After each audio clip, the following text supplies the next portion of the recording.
Hello, it's Brenda with Luke's, and we are back with part 4 of our Premier+2 software series. So today what we're going to be working on is we're going to review the Modify tab. I felt I rushed a little bit on that, so we're going to review the Modify tab. We're going to explore frames and flourishes, and then we're going to do a little bit of light digitizing. And I think at that point you will have so much knowledge and so much fun for the next week that you'll be all satisfied. Okay, so announcements. Alexis, do we have any announcements to make? Christmas friendship quilt. That's a good one. Thank you, Kathleen. We still are working on getting submissions for the friendship quilt on the Christmas theme. So if you're interested in doing that, they are 12.5-inch quilt squares. Any motif for Christmas that you like, turn in 11 of the 12 that you make. So you make 12 identical blocks, you turn in 11, and then you'll be matched up with another group of people and you'll get one of each of their blocks. So that's good to go. I think we are ready to get started. So Alexis, if you want to hit the magic switch, and we'll have my screen up for you to see. Yes. All right, sounds good. Now, last time that we met, we were talking about the Modify tab, and I felt I rushed through it, and I said that I had a design. You did not have it, so you couldn't really work the design with me. Today, I've picked a design that you can go through the exercise with me. If you remember, I had the bunny, and I changed the color of the paint, because his paintbrush was dipped in one color and the puddle of paint was another. So we're going to go through this, but I want you to do this along with me if you could. And you're going to notice that when we go through this, I'm going to be reviewing some of the steps of the things that we've learned in the past over some of the other weeks. So first thing we're going to do is we're going to open up a design. So we're going to go File. And you can either do File Open if you have a window open. I'm going to do Insert because I've had that window open preparing for class. So you may be doing File Open. Either way, that's going to open up our file directory. And we know that we go under Documents. And we go down to Premier+2. And we've done this before. We're going to be clicking on the carrots here to the left. That drops it down. We're going down to Samples. Again, click to the left of the word Samples. That shows me all the different kinds of samples that are available. We're going to Premier+2 EMB. Again, clicking to the left. We know that the categories are under Stitch 2. I'm going to click on the carrot. It opens them up.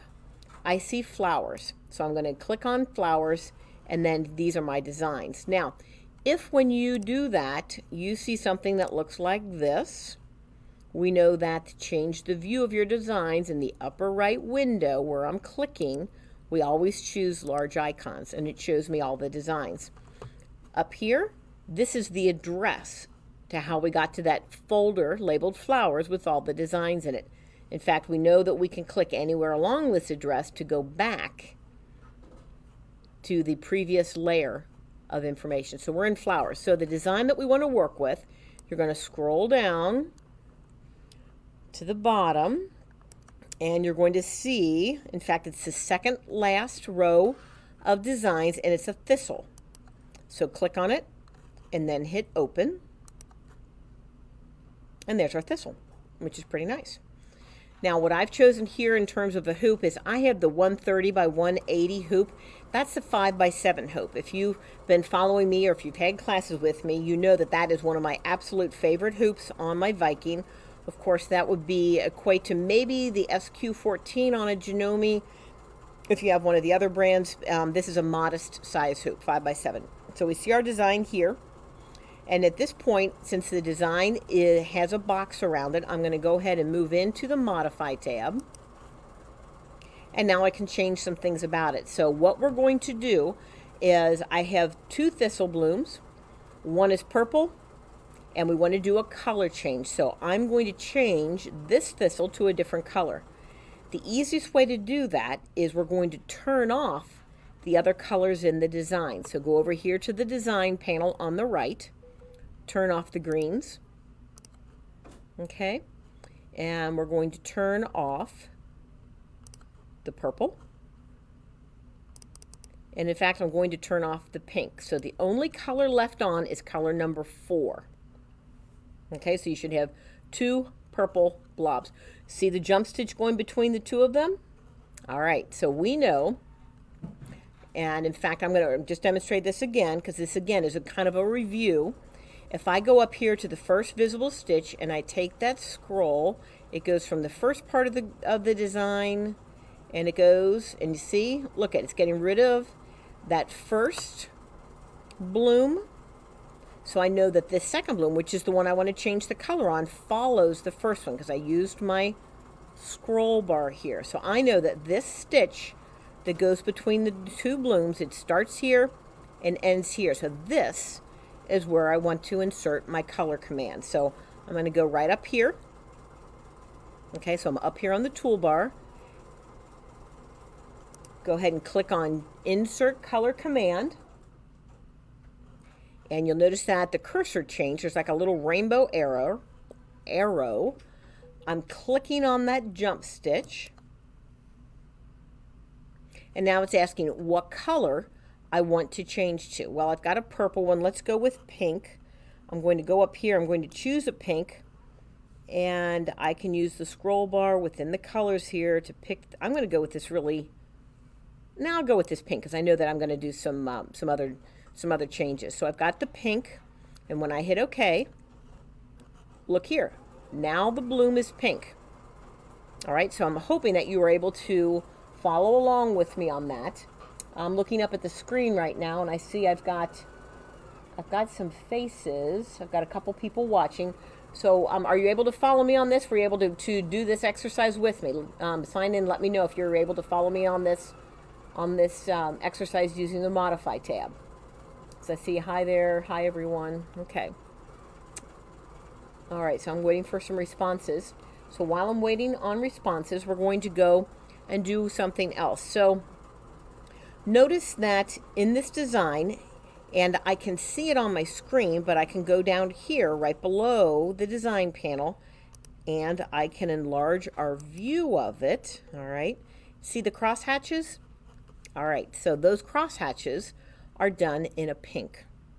So perhaps I'm working with a design and there's an element in it that I don't want. What's the easiest way to eliminate that? Well, I can do it a couple of ways. I could just not thread the machine with that color. Well, yes, that's true. But we're trying to learn a little bit about the Modify tab, so we are backing out the colors of everything. And see that pink right here? That's the color that we added for the second bloom. There. In fact, number 5 was the color for the bloom. So now I had that crosshatch. Okay. So these crosshatches, so I've eliminated everything but what I don't want. I know that sounded a little bit complicated, but look up here. See where it says Select All Visible? So now what I've done is I've isolated on the screen, and I'm going to go back to 100% view so you can see. So I've turned off all the other elements of the design except for the portion I wanted to work with. So at that point, I hit Select All Visible. Yes, the other stitches are still there, but I'm choosing Select All Visible. Now at that point, I can go up here and I can hit Cut. Now they're gone. Now, a couple things happen. You'll notice in the thistle, the checkerboard is gone. Down here on the clipboard, because I hit Cut, it cut those stitches and it put them down on the clipboard, and now they are available to me later. Okay, maybe I want to use them again, maybe I want to reinsert them, etc., etc. So now I have my thistle. If I go back to the home screen, we notice the thistle does not have the checkerboard. What if I did change my mind? I want the checkerboard back. Can I do it? Sure, I can go right up here on the toolbar, right below the word home. I see the word paste, and when I hit paste, look what happens. It took that set of stitches that I had cut and it placed them back on the design. What if I hit paste again? What happens? I get another set of those stitches. Now, do I want those on the thistle? I do not, but maybe it was an element, just one element of a design that I wanted to duplicate. And we talked a little bit about that in our last session where we had like a bumblebee, and we cut it, put it on the clipboard, and then I'm able to paste it and make as many of that particular motif as I want. So now we see the X's around this cross hatching. I'm simply hitting the delete on my keyboard and they're gone. Okay, so let's talk about something else in the Modify tab. So to get into the Modify tab, we must select our design. So there's a box around it. And I'm going to do one other thing. I'm going to change my hoop, and you'll understand why when I show you what we're going to work on. So I am going to change the hoop to my second favorite hoop, which happens to be the 240 by 150. I don't have my glasses on. Isn't that great? Yeah, here we go. Okay. So 240 by 150. This particular hoop is available in 3 iterations. I just wanted to say iterations because it's a cool word and I've had too much coffee. So it's in the old style with the little purple handle. It is available in the metal hoop, and it is available with the quick release lever. So if you want this hoop for your Viking embroidery machine, we have it in spades. Okay, so there's 3 different ways that you can acquire the size. The size is just very, very handy. All right, I'm going to hit OK. And you can see my design here, and I've got more space around it because I chose a bigger hoop. Now, I've identified the design. I'm going to go into the Modify tab. How are we doing, Alexis? Good. We doing okay? Somebody's driving. Oh, for gosh sakes. I hope you're not trying to do this software while you're driving. That would be embarrassing. All right, I miss Club. I do too. All right. Okay, so I've got my design, and we're going to do a couple things here. So I'm going to select all visible. In other words, select the design. There's an old friend that we met in our very, very first session, and that's Resize. So you see right above, I've got my design selected within the Modify tab. I selected all visible, so it's the whole design. I'm going up to Resize, and we know that I can grab the corner, hold down the control button on the keyboard, and when I grab it, it changes the size of the design proportionally. Okay, that's not what we're going to learn, but I wanted to remind you that we do know how to do that. So I'm going to go back up to the redo button, or I should say the undo button, and now it's back to its regular size. And this is what we're going to do. Select all visible, and we are going to resize, but I'm going to move this design down a touch. Okay, now over here we see that there are some different changes. We see that this design happens to be 89 millimeters wide. Remember, each of these blocks on the screen is 10 millimeters, so it's 89 wide. It's 146 tall. So if I have a design that I need to be exactly 200 millimeters tall, and I don't care about the width, this is where I can change it to make it exactly where I want to be. So I'm going to go into Resize, but I'm going to change the height, and I am moving that up to 200 millimeters, so it went up 135%, and now I'm going to hit apply. Is this going to stretch the design tall but maintain the same width? It is. I'm going to hit apply. All right, and then I can move this up. All right, now, so we see our thistle. We may not want to do that to a thistle plant, but there are times when we want to be able to stretch something and we want to have more control over the size of the design. And the easiest way to do that is within the Modify tab. So to review, you have your design and Modify, select all visible, which puts your box around the design, resize, and then over here, you can very, very very exactly change the size in both proportions. Okay? All right, so lots of fun to do that in the Modify.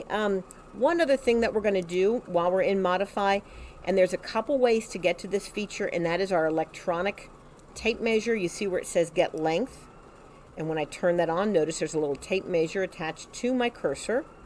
So I'm clicking at the top, going down to the bottom. It tells me the size of the design, both in millimeters and in inches. Okay, so that's kind of nice. All right, let's see.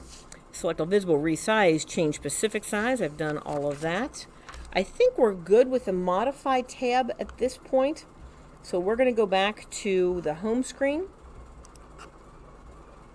And the other thing that you noticed is when I stretched that design, remember when we pasted that crosshatch, that became a different design when we pasted it. All right, so I'm going to make that go away. I'm going to make the thistles go away. And we're going to work with another element in our Premier+2 software. In fact, we are going to work with frames. So up here at the top, I'm clicking on frame, and you'll notice that there are, as always with this software, lots of choices. So in order to use the frames, we can just put a blank frame on here, but what fun is that? So we're going to go into File. We're going to insert a design. Okay, now remember we talked about the address. We are back in the flowers because that's where we left the software. So I can go into this same folder, which are flowers, or I can go back to Stitch 2. We know that that gives me my categories of designs. And I'm feeling birds. And oh look, there's a blue jay. I wonder if there's a bluebird. Alexis just gave me a look that I just can't describe. Maybe I'll tell the story at the end of class. She says I've already told the story 3 times. We're going with the hummingbird. Okay, so we've got the hummingbird. And I think this is an Anna's hummingbird. That's the species. Nobody cares but me. That's okay. Now she's laughing at me. Nice, Alexis. Anyway, so we've got a design. And when we look at these frames, notice that when I pick a frame, these are applique frames. So if you were going to make a patch or you wanted to put an applique of fabric behind a design, you can do that. What we're going to do is we're going to go down here and we're going to choose, I think this one. Okay, so I see the design. I see what the margin is, 2.5 millimeters. That's how much space there will be around the design with the frame. I'm going to hit apply. Actually 2.5 wide. That's how wide the frame is. That's not the space around it. Now, notice something. When we have worked with the super designs, if you remember, when we have green circles, that means that they are scalable. So these frames are scalable. I can grab this corner, change the size, put it around my design, and I'm going to make it a little bit tighter. All right, around my hummingbird. Okay, good. So we've got one frame. I can go back if I like and choose another. In fact, let's go with the same one. So it's going to echo it. And you can see where it echoes that second frame around the first, which is kind of nice. Now, I can group them together, move them around. This one is a little bit outside the hoop, so I'm going to grab it again because it's scalable. And I'm going to take it and put it in the center. All right, so what will we use these for? So if I'm doing frames, and I may have talked about this before, maybe in our first lesson, I like the frames to finish off a quilt label. So I can use a motif, I can use a font to put in dates, message, whatever on my quilt label, and then I like to frame it off, which is nice. It's a way of finishing that product, and then of course you're going to sew that on the back of your quilt. So that's kind of nice. I did want to show the applique frames, so I'm going to hit first design, second design, third design, gone. Up at the top, as I mentioned, these are applique frames. So if I wanted to take a circle, apply it. So this is an applique. Now I'm going to take and insert that hummingbird, which I know is down at the bottom of the birds. There she is. Actually, I should say there he is, because the male hummingbirds are the ones with all the colors. All right. Now, that hummingbird's on top. If I had selected the hummingbird first,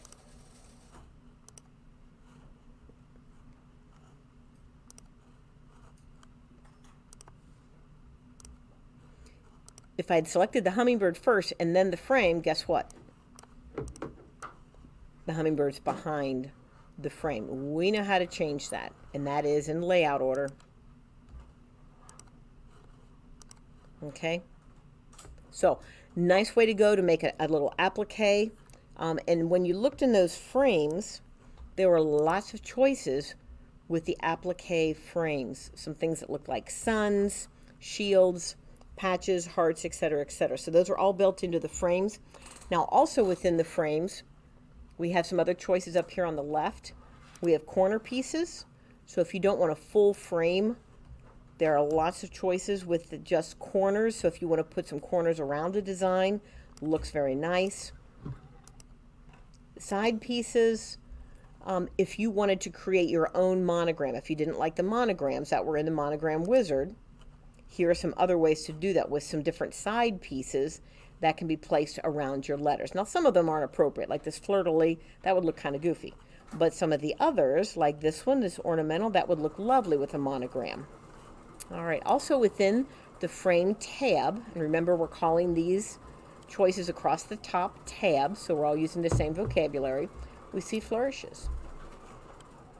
When I drop down, we see lots of interesting flourishes and just shapes that I can put into a design as an accent piece. So I'm just going to choose one at random, hit apply. Wow, that's big. Oh my God, it doesn't fit in the hoop.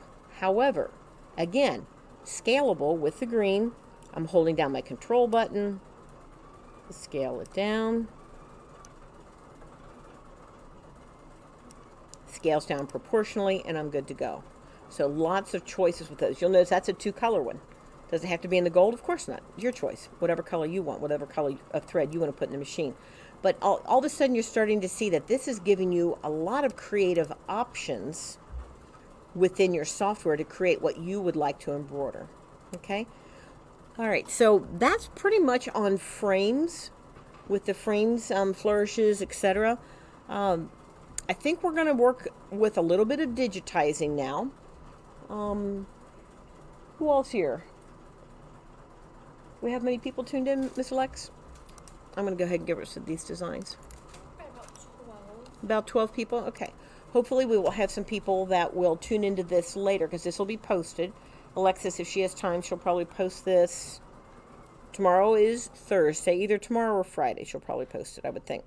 It might be up right after, though. Oh, it might be, as long as I don't use any bad language or do anything obnoxious, because then she would have to edit it. She should see the look she's giving me.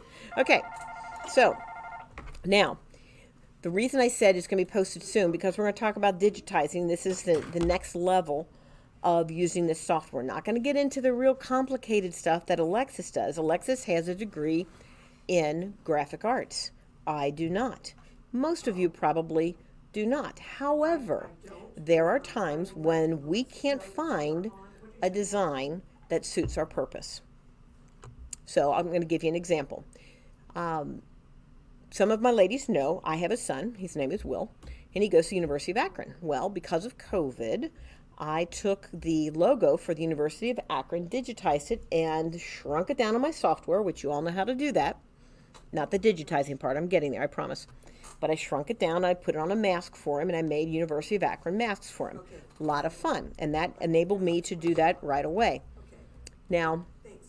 I have 3 other boys that I claim as sons, so I went and I found on the websites, I found the U.S. Navy, I found Penn State, and I found Northern Kentucky University. We've got a question. We've got a question. Okay. So Beth Loggy called in because yes. She can't seem to comment on, but anyway, she had a question about the fact that your tabs on your view are a different color than the tabs on her view, and was wondering if there's a difference in the software, or if it's just how the computers might be set up. How the computers are set up, because this is the standard tabs for Premier+2 Ultra. Okay, right now, actually, I tell you what. Right now, I'm in Extra. Mm-hmm. Okay, so that's the way this is going to look. Now, of course, we have the Ultra software here at the shop.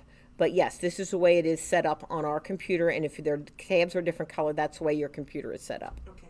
Okay. We were talking about doing some light digitizing. I'm giving you some examples of where you might do that. So I wanted to be able to digitize some logos and stitch out some masks for 3 other young men that I consider sons: U.S. Navy, Penn State, and Northern Kentucky University. Now, I'm not going to do those specific logos for you because you need to remember that those are going to be trademarked and they will come after you, sue you, and take your house.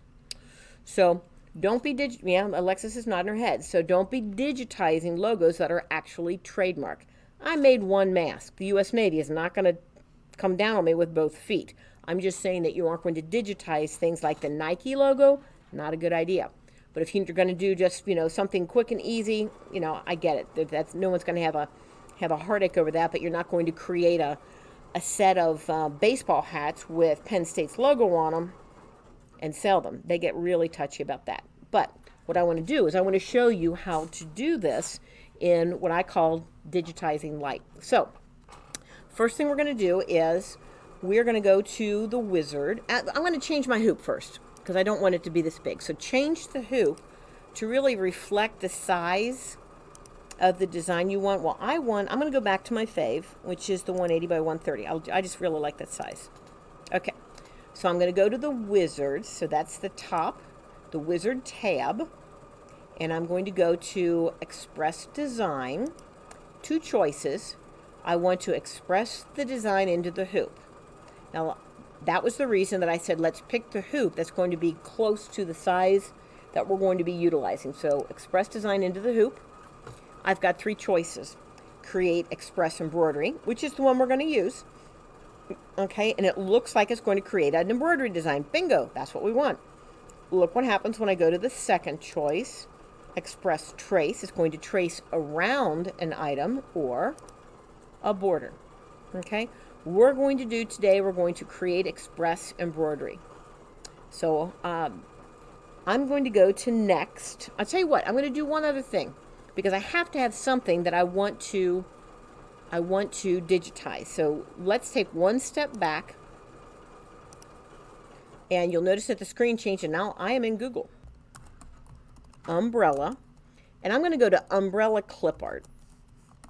Okay, now I can use clip art when I'm going to digitize. I mentioned just a moment ago that I went to a website and grabbed a JPEG. If you use a cell phone, if you use a digital camera, JPEG is the file format that your camera or your cell phone takes pictures in. Okay, now if we're going to do some digitizing light, what that means is we're going to choose a very simple image. To digitize the full-scale continuous tone picture of a dog, it will be very difficult. But what we're doing is something that has a minimal number of colors. So I chose clip art. I mentioned that you could do a logo. So if your husband or your company has a logo and it's a fairly simple logo with a few colors, this would work for you. You'd be able to digitize a logo. So I'm going here and I am looking under images, and I see the clip art of umbrellas. I like this one. So I see the clip art here, and I am going to grab the clip art. So I'm going to click on it. And this is also kind of giving you some steps on how to get a picture, okay? And I say, oh, it's a free download. Okay, free download means that no one's going to come after me and sue me. Free download. All right, so I'm going to view the clip art. Your clip art, your download will start automatically, okay? If it doesn't start, please click here. So I'm going to click there because I have no patience whatsoever at all. Okay, you'll notice right down here in the left, it brought in my clip art. Now this clip art came in as a PNG. That's still a picture file. That's fine. JPEGs are picture files. PNG are picture files. I'm going to open this file, and there is my umbrella. And what I'm going to do is I am going to save it. So I'm going to save as. So I've got my picture of my umbrella, and I am simply saving that, and I'm going to save it just on the desktop because I can find it quickly that way. So I'm just going to put it on the desktop. We see it's called Baby Umbrella. I'm going to hit save. Saving a copy. All right, so let's back out of that. So we've got our image. I'm going to go back to our software, and within the wizard, Express Design, into the hoop, create Express Embroidery. Next. Load a picture. Can we do that? Absolutely. Click Load a Picture. Where did we save the picture? We saved it on the desktop. You see the little umbrella. Of course there are two of them. You think I wouldn't practice this? Ha! Of course. So I'm going to choose my umbrella. I'm going to hit OK. It's coming into the software. There's my umbrella. I'm going to hit Next. Now, you'll see the umbrella is right here, and it's asking if I need to crop it. Well, this is perfect for me. You can see that the image is touching all four sides of the screen here on this background. I can crop it if I need to, and you do that simply by grabbing the corners. We know how to do that. Okay, we can. So maybe there's just a portion of a picture I want. Well, I want the whole umbrella. I'm going to hit Next. Now, this is important. A couple things. Down here below my umbrellas, remove the main background. Again, this goes to the point of what we're digitizing is digitizing light. We're doing something that's relatively simple. There is no background. I deliberately chose that. I didn't want any background. Remove the background. Okay, so we're good here. Over here, the number of colors. It says 10 colors. Let's count. 1, 2, 3, 4, 5, plus black is 6. And there's a tad of white in there. So I'm going to change this to 7 colors. Now, this is key. You may see 5 colors in something, but it's rendered on the screen in 15 colors. Guess what? The fewer colors that you can reduce that image to, the easier it's going to be for the software to digitize, and the easier it's going to be for you to work with. So I'm going to say 7 colors.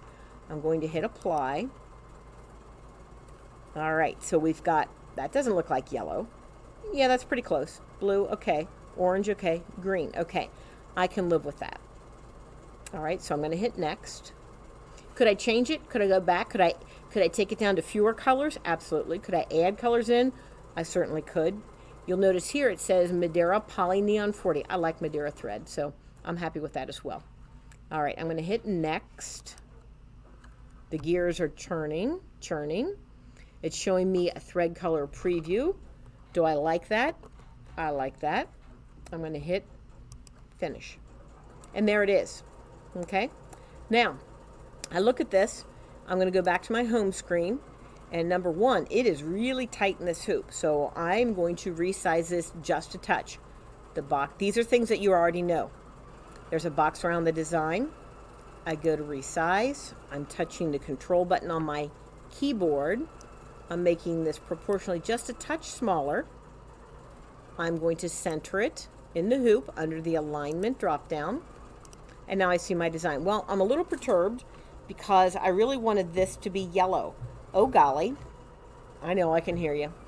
Oh golly, can we change it? Select the design, go into Modify, turn off. Okay, we just learned this. Turn off the colors. And I know that the first, see which one out first? Okay, so the orange went out first. So if I want to change this to yellow, this is the second section of that color. Insert color command. Go to that jump stitch between the two portions. And I want that to be yellow. Back to the home screen. I'm good to go. So now I have taken a piece of clip art and digitized it and made it into a stitch file.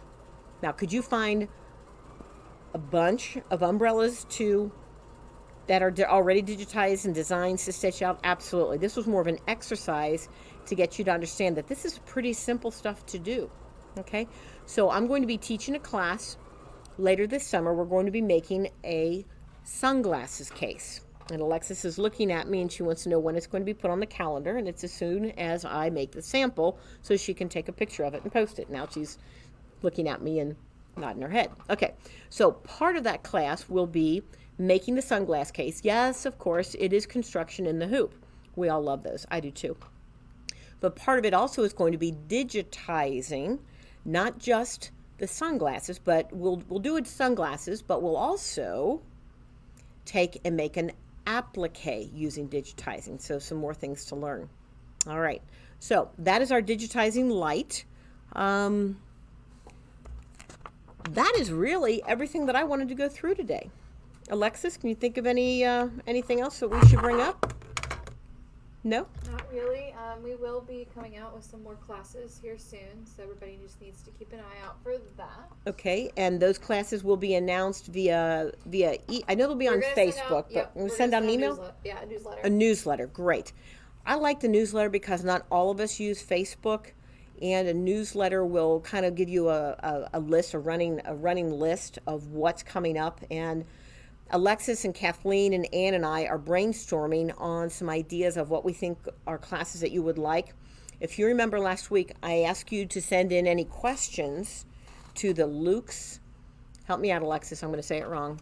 The Luke's Sewing, hold on, she's calling it up. I want to make sure we get this correct. Sewing Center at Gmail. Luke's Sewing Center at gmail.com. And make sure you've got two S's, the S on the end of Luke's and the S on sewing. So Luke's Sewing Center at gmail.com. So if you have some suggestions for us on classes that you would like to see, please send them to that email address.